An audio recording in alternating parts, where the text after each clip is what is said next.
Hello, my beautiful friends.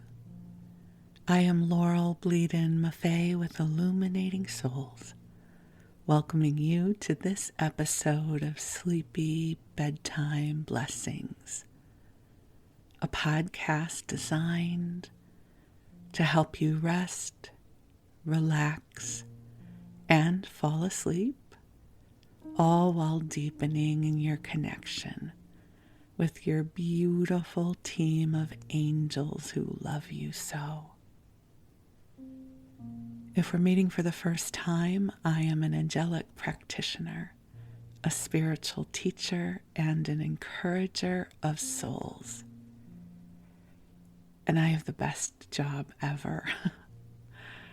I get to help you open to your gifts and your abilities and connect with the angels and more. I offer one-on-one angel sessions, which are lovely.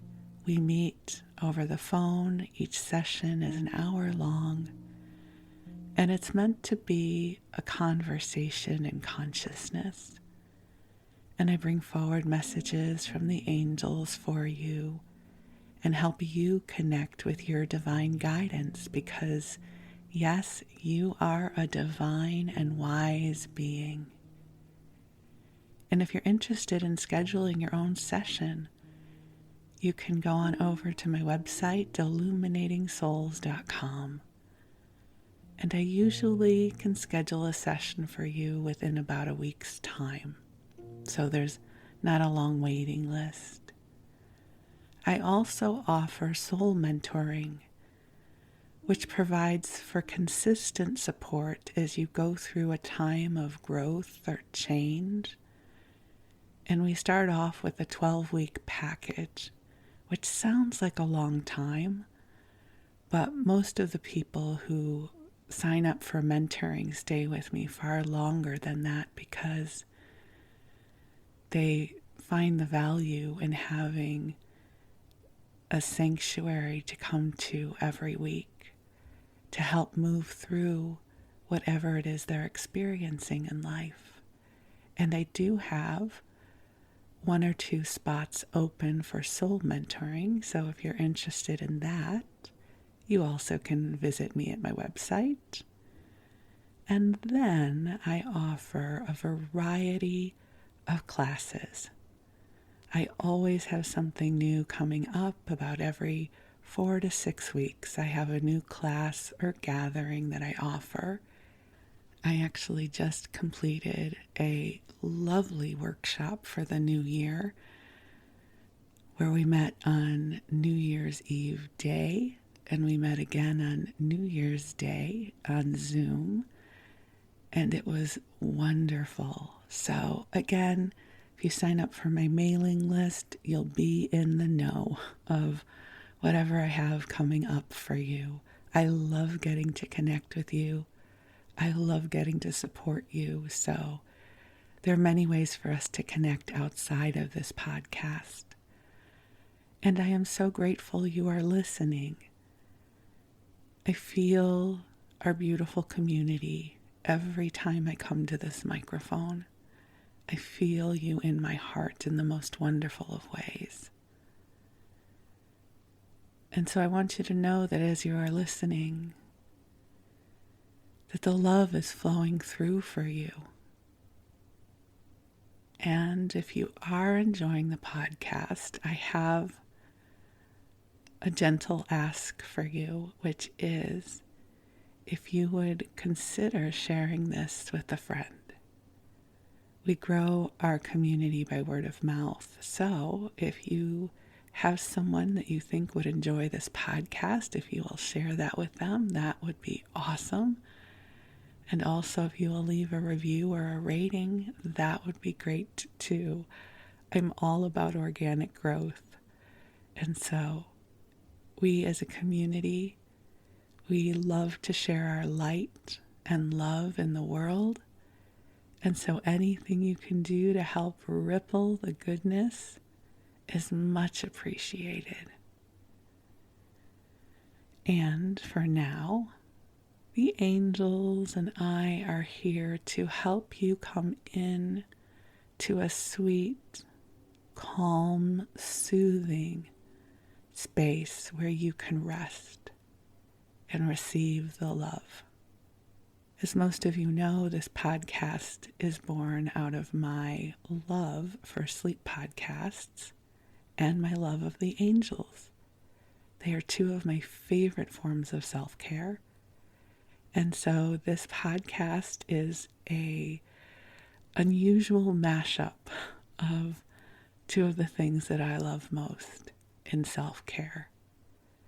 So yes, I listen to a sleep podcast every night. It's really funny. I was trying to decide what I was going to read to you tonight. Rather than picking a story from my own life, I knew I wanted to share something with you. I wanted to read something to you. And I don't know, I felt like I wanted to read a travel log of some kind. And I know that months ago I read to you from a Sunset magazine from 1900, I think it was. And I had gone back to it. I mean, there was no way I read to you the entire magazine because it's not a singular magazine. Rather, it's a compendium of 6 months of issues. And so I've been trying to listen to the episode I recorded months ago so that I could get a sense on what I read in that episode. And I keep falling asleep. So at some point we will revisit that publication again, not tonight, but it's just my testimony that the podcast absolutely puts me to sleep as well. So I don't know what I read to you back in that episode, but it is definitely snooze-worthy. I have no idea what I talked about in that episode, and I've tried listening to it twice so far and slept through it both times. So I find sleep podcasts just to be a lovely invitation for my mind to have a gentle focal point and ultimately to drift off into that beautiful mystery of sleep. I love sleep. I love bedtime. I have a lovely waking life. I don't want to make it sound like I only like life when I am horizontal in bed. But there is this deliciousness that I experience when I start getting tired in the evening. And I know that it is time for me to go to sleep. And I will say the past week, it is coming for me earlier and earlier. On New Year's Eve, I was in bed by 7:30. I just was so tired. And I'm usually up by 3 or 4 in the morning. I don't actually get out of bed, but I am awake by that point. So it's not as strange as it sounds. I'm just surrendering to my circadian rhythm. So wherever you are in your sleep cycle, if you are a night owl, or if you go to bed early like I do, or maybe you work the night shift and you sleep during the day, this podcast is here to help you open to the waves of love that are here for you. The angels are divine celestial beings, and they are here to support and love us. I do not experience them as affiliated with any singular religion, so I experience them as non-denominational. I believe that every molecule in this universe is loved. I feel like love is the engine that allows for life to blossom open. And so my hope is simply by listening and being in this energy field, you will receive this love too. And the truth is, you are always receiving this love. So perhaps a better way to say that is you will be aware of the love you are receiving. You see, in those times when you can't find the love and you are not feeling the divine connection, it does not mean that the love and the connection are not with you. It simply means that whatever is going on is causing you not to perceive it. So these podcasts, my hope is they serve as an oasis for you, as a sweet reminder that this love is present for you. And just so you know, there's no expectation that you remember this all the time. I don't remember this all the time. This is my career. I teach classes, facilitate sessions, and write angel messages for people all the time. And yet, when I am in my earth girl material, that means I'm overwhelmed, I'm sad, I'm anxious, that whatever is going on in my life has me feeling oh so earthly. It's not uncommon for my husband to ask me very gently, have you talked to your friends yet? And that is code for, have I talked to the angels about whatever it is that is causing me upset? And my answer is almost always no, because we all live in a duality of life. I call it my earth girl self and my practitioner self. And I don't always remember. I'm not in a 24/7 conversation with the angels, because this is meant to be our lifetime. This is a lifetime of free will. We get to choose. And life has an ebb and flow. We have good days and we have not so good days. We have days when we feel connected with our gifts and our abilities, and we have days when we forget who we are. And so this podcast, I hope, is something that can be a constant for you, where perhaps a few times a week you can come to this broadcast and hear this gentle reminder that you are loved and that you are precious in this world, that you are a divine being having a human experience, and you have a team of angels and guides who love you. And so I invite you to take a nice deep breath in and out, and allow this love to flow through for you. So we're going to be together for about an hour. The first part of the episode usually lasts somewhere between 15 and 20 minutes, and that's when I bring the angels forward for you. And then the second part of the episode, I usually will read you a story or tell you a story from my life. And so that provides for lots of time for you to relax and drift off. And through it all, the angels are with you, shining love, light, and healing upon you. So I'm going to call the angels in to be with us. They are already here, but I love sharing the ritual with you.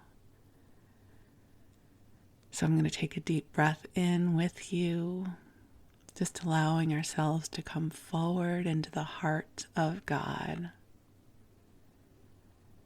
And beautiful angels on high, I invite you to join us here.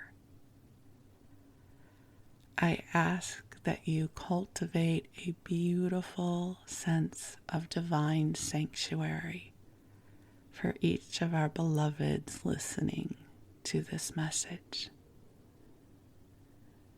I ask that you bring them soothing, calming, loving frequencies to help them come into a beautiful expanse of rest. And angels, I ask that you infuse each one of us with sparks of inspiration, helping us to connect with our divine knowingness as we move forward on our life's path.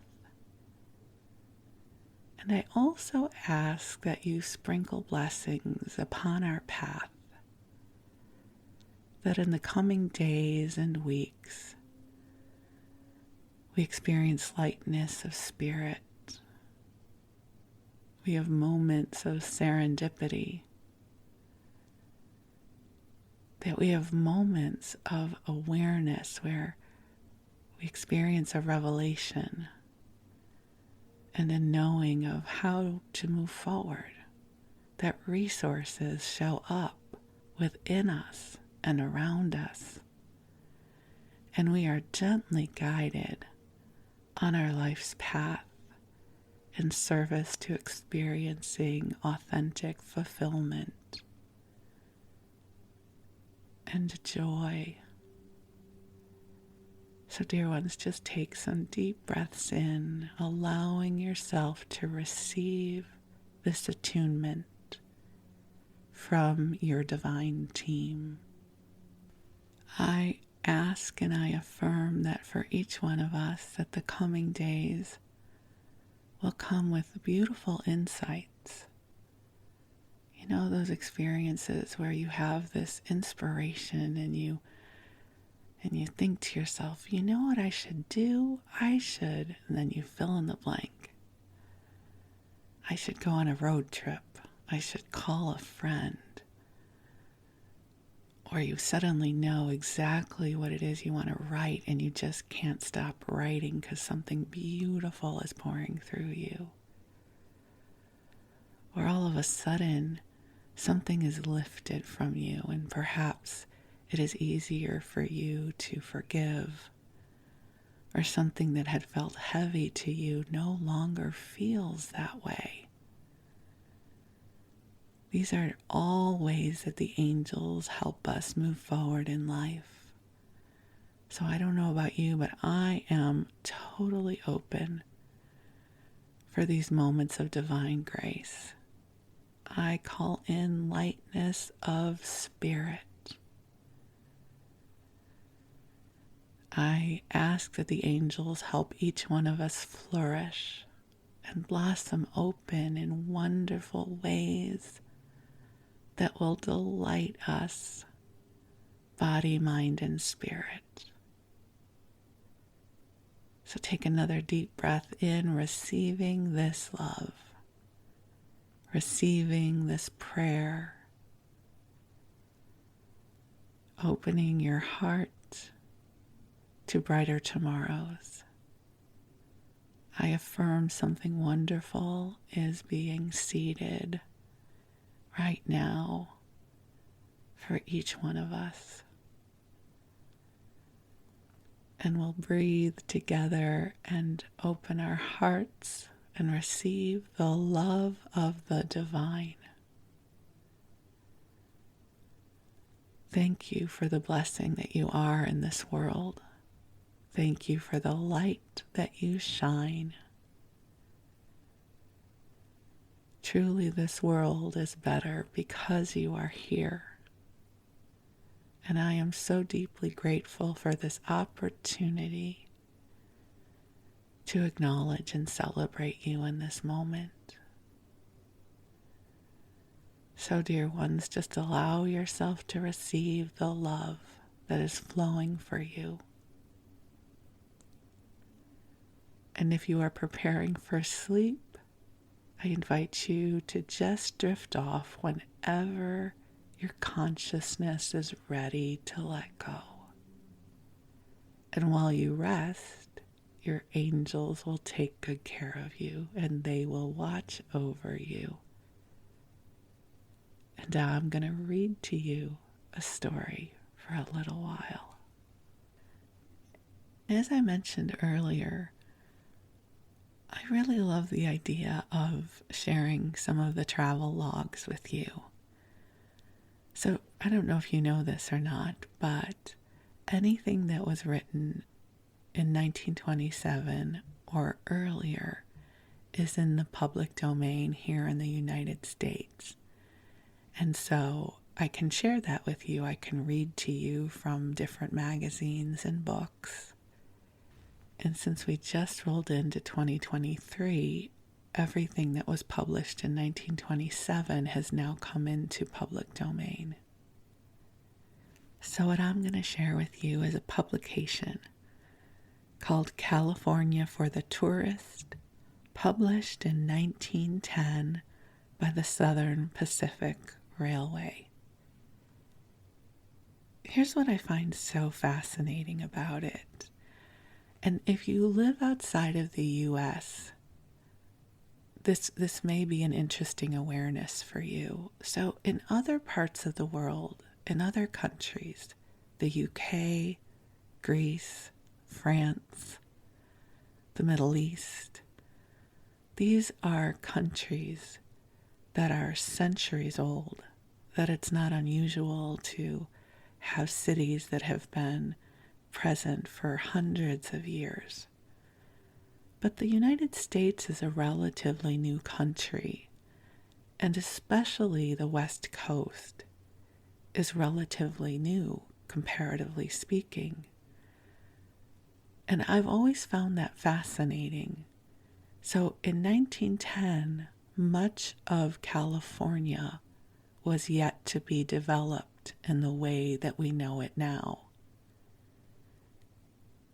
And I just find that so interesting that a little over 100 years ago, the places that are now developed and populated were very rural. So I don't know, I find this so interesting, and I'm looking forward to reading this with you. And the publication opens with a color image, which was unusual back then. And we have a woman in a white dress and an orange hat with these orange flowers standing on a meadow in front of the ocean, a very California kind of look. There is a table of contents where they talk about all the different areas we're going to visit, including Alameda, Catalina, Los Angeles. So we're going to go all up and down the coast, not in this singular episode, but perhaps over time we will go through this together. And it starts with the charm of the land of sunshine by summit, sea, and shore. And I should say it's Southern Pacific. They're not Southern Pacific Railroad yet, which makes sense because at that point that was really the only way you were going to travel, either by horse or train, because airplanes and cars weren't really a thing back then. And they also have a gorgeous photograph of Yosemite Falls. And now we start with the opening, California for the Tourist. The charm of California is recognized across the traveled world. It is a charm not merely of attraction, but of persistence, often of compulsion. He who once comes within its influence usually returns, and often remains in permanent and willing fascination. And I can say that is what happened for me. I came to Los Angeles when I was 23 years old on vacation, and a few months later I moved out here, and I've lived here ever since, except for 1 year in New York, which I don't like to think about, but I've been out here ever since. Climate, that will-o'-the-wisp that had led travelers in search of comfort or health, a weary chase over many lands, comes closest to the ideal in California. Had the search of Ponce de Leon had been for a climate of perpetual health rather than a fountain of eternal youth, Success would have crowned his efforts could he have persevered to the western shores. The 1,000 miles of length of California, with the sea as one border and the mountains as another, the 300 miles of varying topography between the borders, northward where the state touches the region of the pine and fir, southward where the palm is king, holds varieties of climate that are yet of strangely equable temperature, from the bracing airs of the sea-coast, where the year finds an average of 56 degrees, to the drier airs of the inland valleys and the glorious climate of the mountains. The general average is about 62 degrees. Through and throughout the land may be found occasional touches of night frost, merely friendly nips, and at times the thermometer may reach 90 degrees at Los Angeles and in the great central valley of the Sacramento and San Joaquin rivers, close around the century mark, although the air is dry and the heat tolerable. And I will say that is one of the things that I have loved about California, is we really do not have much in the way of humidity.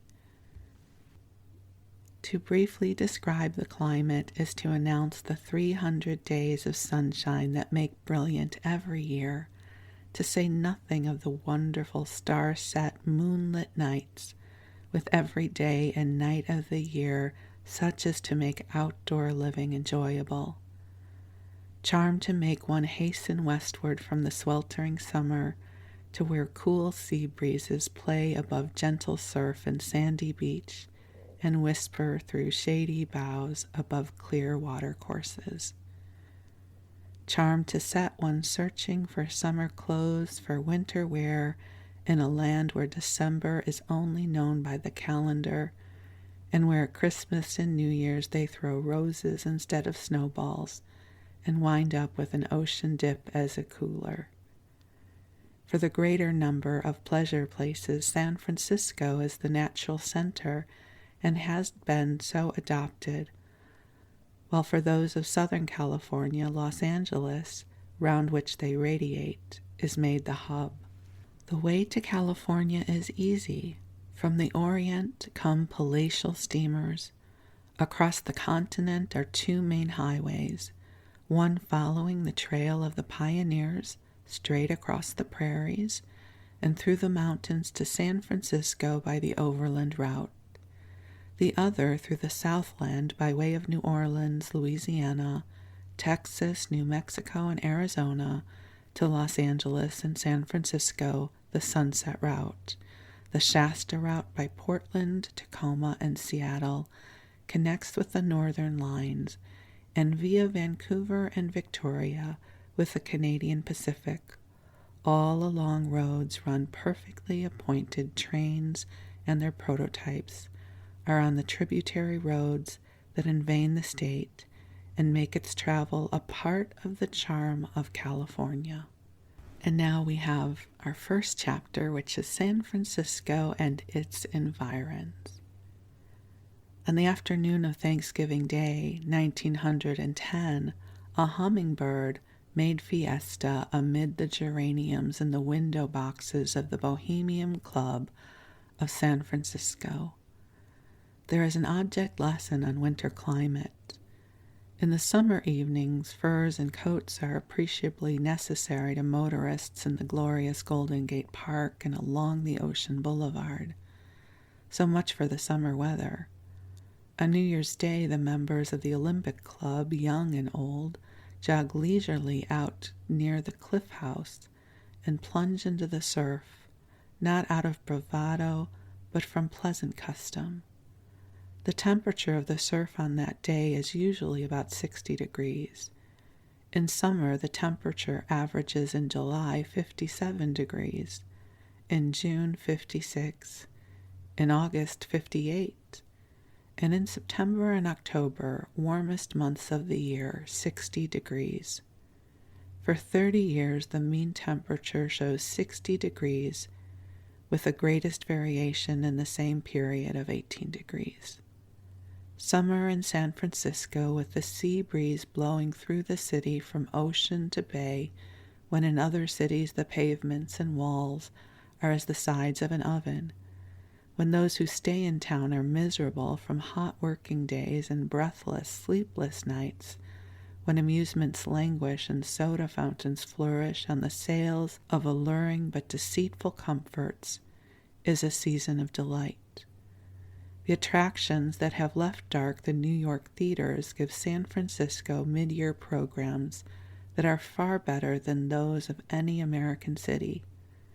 There is no fresh air fund needed, no ice famine is existent, nor is sleeping on the housetops necessary.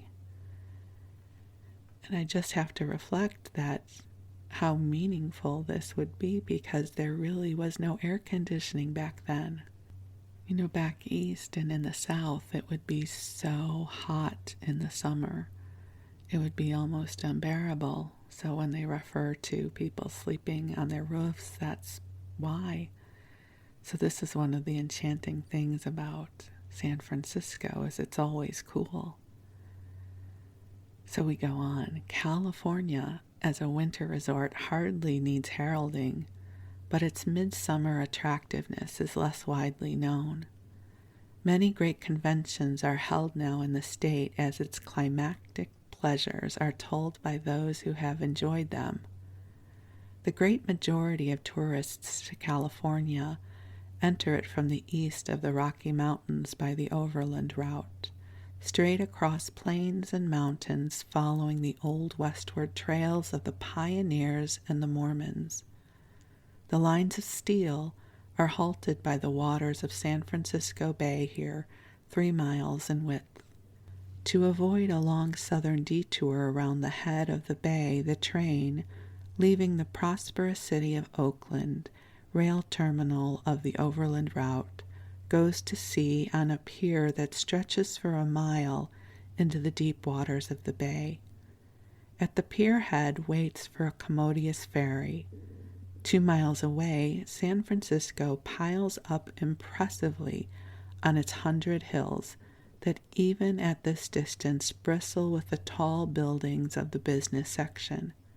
At night, the lights twinkle a cheery welcome across the water, while the passing craft with their reflected electrics seem like fairy craft. To the eastern visitor, the vast harbor, a sea-filled valley with its mountain tops rising as islands from its depths and forming an undulating rim about it, the terraced cities of the shore, the craft of all sizes, shapes, and variations that ply its waters. A blue sky above, the bluer waters beneath, the gulls that navigate the clear wind roads between them, hold an emphatically foreign suggestion. On sunny days for San Francisco has an average of 300 days of sunshine every year. The white cities, verdant hills, tree-set many of them, others gilded in sun or purple in the shade, bring memories of Mediterranean travel. Here centers the commerce of the Orient, the Arctic, the South Seas, and the southern western Americas. Great factories line the deep water shores north of Oakland, and their products are shipped around the earth.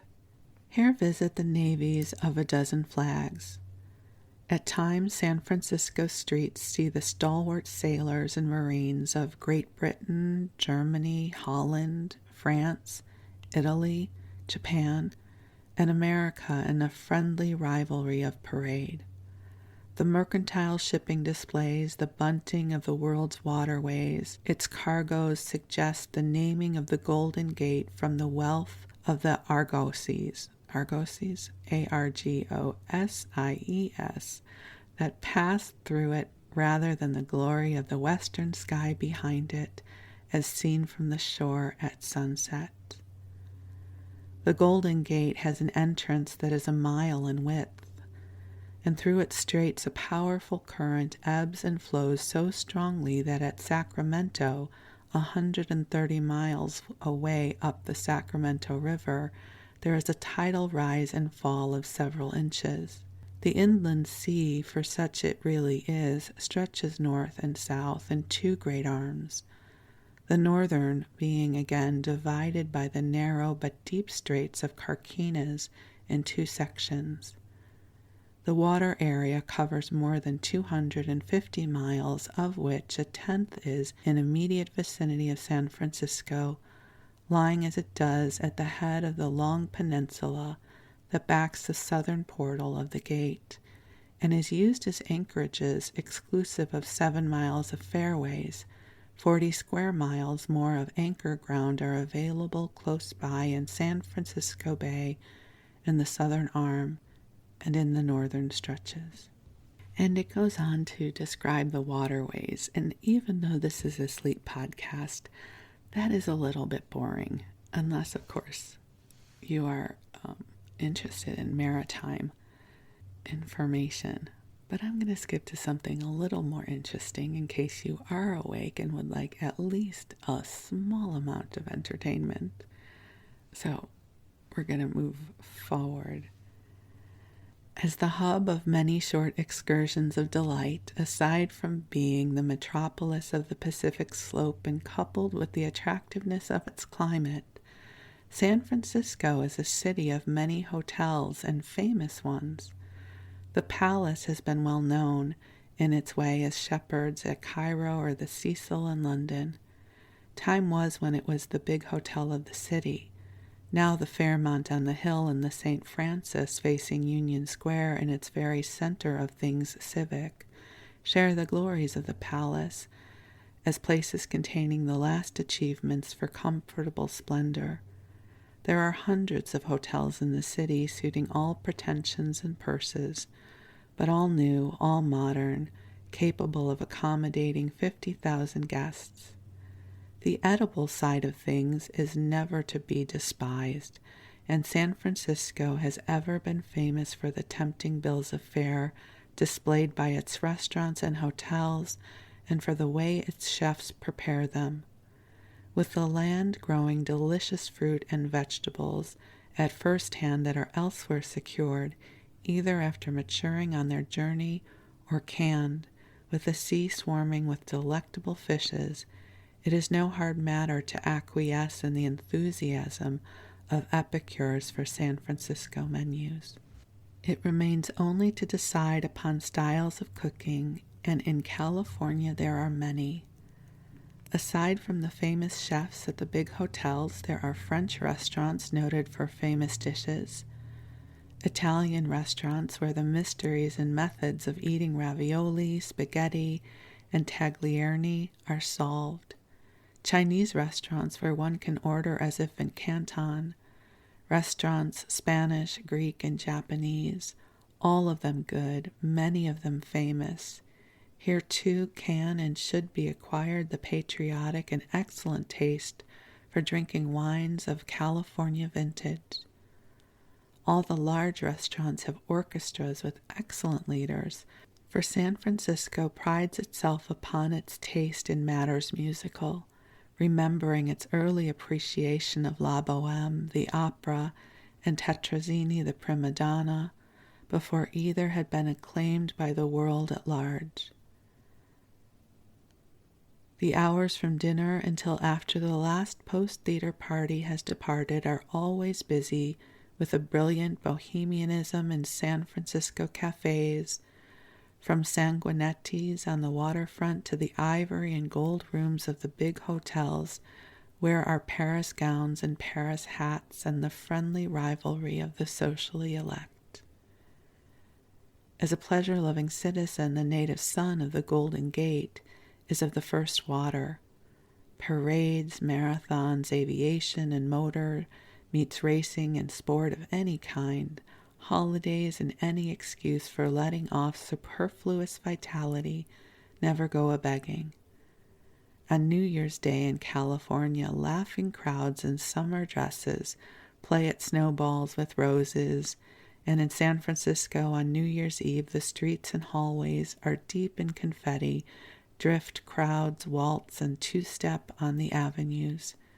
Every cafe is entwined with rainbows of serpentine, while laughter and cordial greetings drown even the noise of the cowbells that hideous custom has made the inevitable accompaniment of holiday chivarari. Charivari. Okay, well, we're just going to move on. That is the reason conventions flock to California, why aviation records are broken here. So maybe there were planes happening at that point. Why California's welcome to the fleet is still a wardroom word on the ships of all navies. Why in April 1910, over $4 million were subscribed for the Panama Pacific Exposition in 1915 in less than 3 hours. Well, seeing as that we just made it through New Year's Day and New Year's Eve, that's interesting. And it was cold and rainy here on New Year's Eve, so not so nice this year. But anyways, that's what we could have expected back then. It is vigorous, this spirit of enthusiasm. It infects the most casual visitor with the desire to see and do, and then provides the entertainment. The zest of carnival never entirely dies between celebrations. The lofty buildings of Market Street make it a canyon of shade on one side and sunshine on the other, swarming with the gay throng strolling and shopping. Continual performance theaters invite with orchestrations and glimpses of moving pictures from within. Flower vendors make brilliant patches of perfumed color. The street is awhir with cars and automobiles.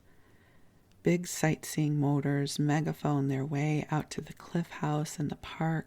The whole a brilliant panorama of life, energy, enjoyment. At night, electrics that rival Broadway emphasize the scene.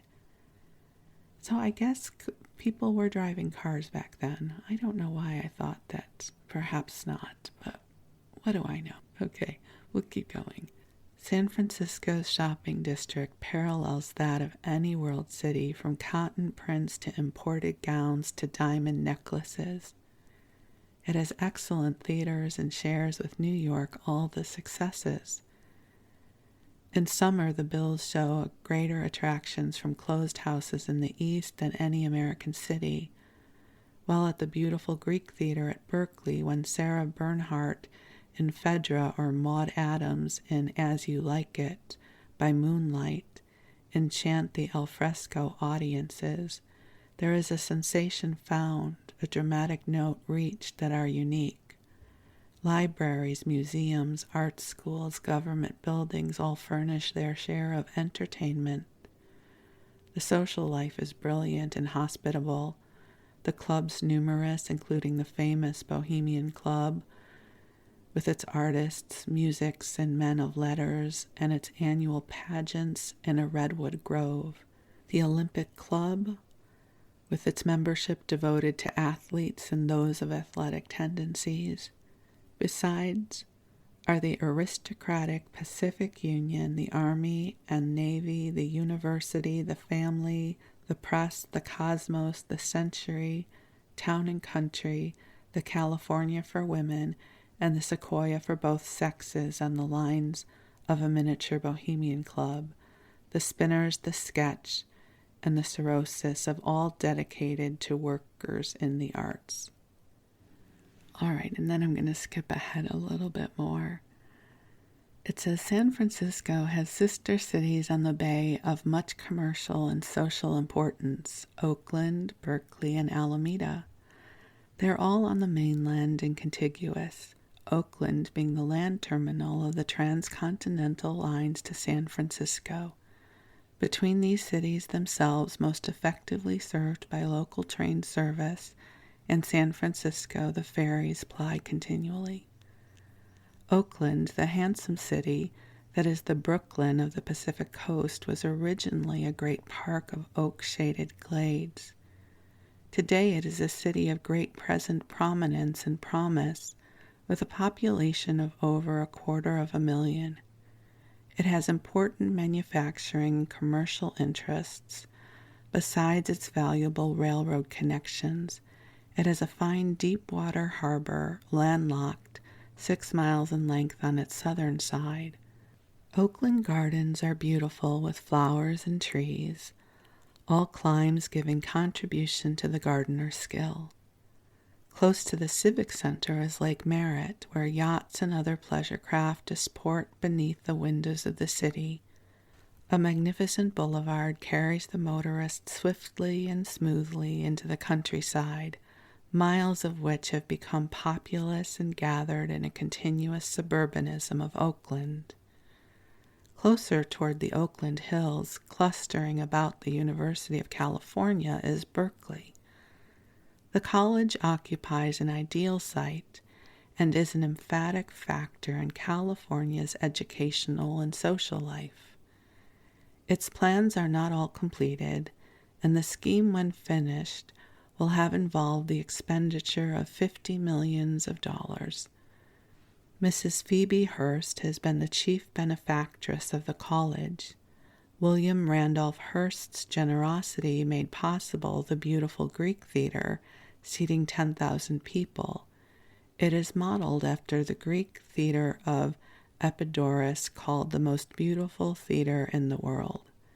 Here the plays of Sophocles and Euripides are reproduced by the students and concerts given in the open air.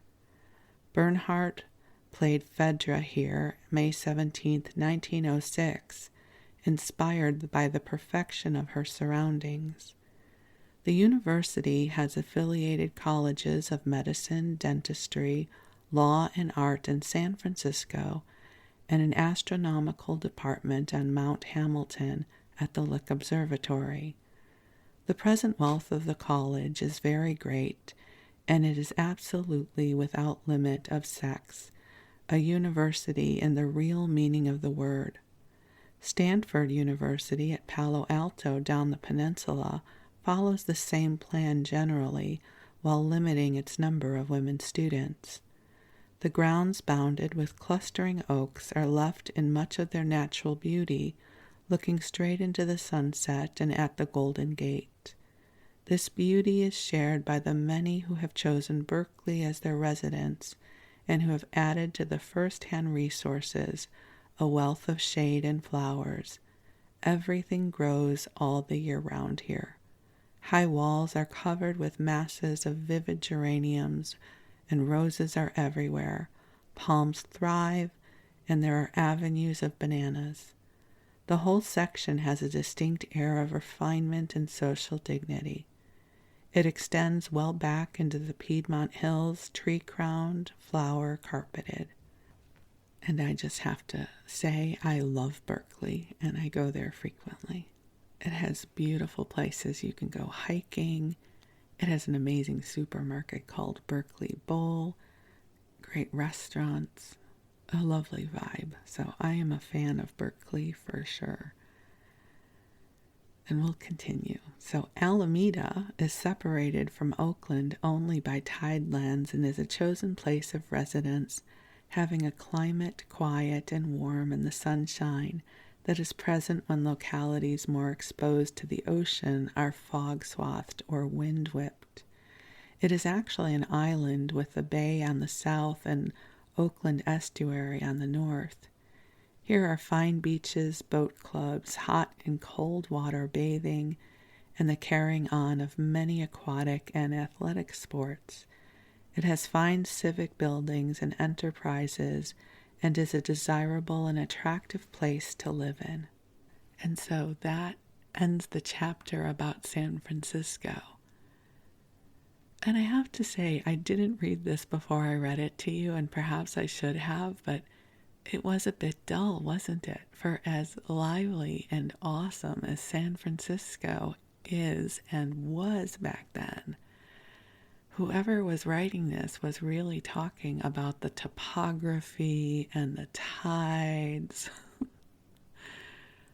Like, I would imagine if somebody is going to be going across the country on a train to San Francisco, they would be much more interested on where should I shop and where should I eat, what can I see. versus these long, boring descriptions of the tides and the waterways and all of that. I don't know. I can't get over how dry this was. I am actually now contemplating if this is episode worthy, but I will continue.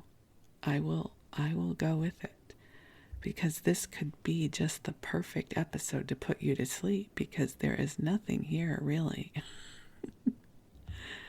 that will hold our attention for very long, right? So here we go. California for the Tourist, written by somebody who has a very dry way of writing about things that most people will not care deeply about. Especially when you think of how amazing San Francisco would be to visit, right? So here we go. There you go. Somebody's version of San Francisco, designed to get tourists out this way. I don't know that it would have made me travel. It's interesting as I reflect on this, the thing that they really sell is the weather, which would have absolutely spoken to me, because I would have been miserable in the summer had I had to live back east.